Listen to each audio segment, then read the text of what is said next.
ഇന്ന് പുറത്തു വന്ന IPL ന്യൂസാണ് നമ്മൾ ഇന്നത്തെ വീഡിയോയിൽ നോക്കുന്നത്. അപ്പോൾ ഈ IPL നിങ്ങൾ സപ്പോർട്ട് ചെയ്യുന്ന ടീം ഏതാണെങ്കിൽ താഴെ ഒന്ന് കമന്റ് ചെയ്യുക. ആദ്യത്തെ അപ്ഡേറ്റ് യുവരാജുമായി ബന്ധപ്പെട്ടതാണ്. ഇന്ത്യയുടെ സൂപ്പർ താരമായിരുന്നു യുവരാജ്.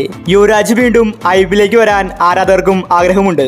ഇപ്പോഴിതാ IPL 2024 യുവരാജും ഭാഗമാവുകയാണ്. ഇപ്രാവശ്യം യുവരാജ് പ്ലെയർ ആയിട്ടല്ല, മറിച്ച് കോച്ചായിട്ടാണ് വരുന്നത്. പഞ്ചാബ് കിങ്സിന്റെ കോച്ചായിട്ടായിരിക്കും യുവരാജ് IPL 2024 വരാൻ പോകുന്നത്. പഞ്ചാബിന് വേണ്ടി യുവരാജ് ഒരുപാട് തവണ കളിച്ചിട്ടുണ്ട്. പഞ്ചാബ് ടീമിന് യുവരാജിനോട് പ്രത്യേക ഇഷ്ടമാണ്. അടുത്ത IPL യുവരാജും പഞ്ചാബ് ടീമിൽ ഉണ്ടാകുമെന്നാണ് ഇപ്പോൾ അറിയിച്ചിരിക്കുന്നത്. അടുത്തൊരു അപ്ഡേറ്റ് മുംബൈ ഇന്ത്യൻസുമായി ബന്ധപ്പെട്ടതാണ്. മുംബൈ ടീമിന് വലിയ പണിയാണ് ഇപ്പോൾ കിട്ടിയിരിക്കുന്നത്.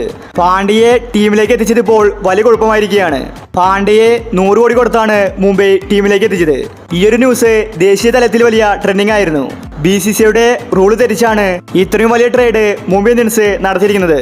മുംബൈ മാനേജ്മെന്റും ഗുജറാത്തും തമ്മിലുള്ള ധാരണയിലാണ് ഇത് നടന്നിരിക്കുന്നത്. BCCIയുടെ റൂളിൽ 15 കോടിയാണ് പാണ്ഡ്യയ്ക്ക് കൊടുത്തിരിക്കുന്നത്.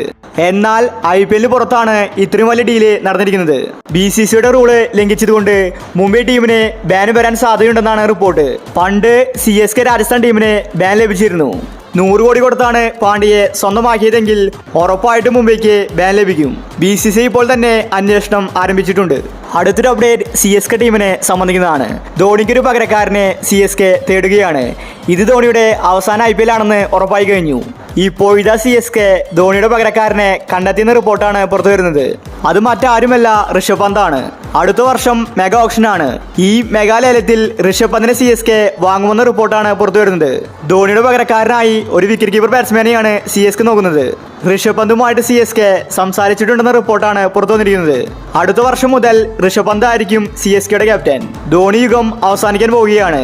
അപ്പോൾ ഇത്തരം ക്രിക്കറ്റ് ന്യൂസിന് വേണ്ടി ഈ ചാനൽ മറക്കാതെ സബ്സ്ക്രൈബ് ചെയ്യൂ.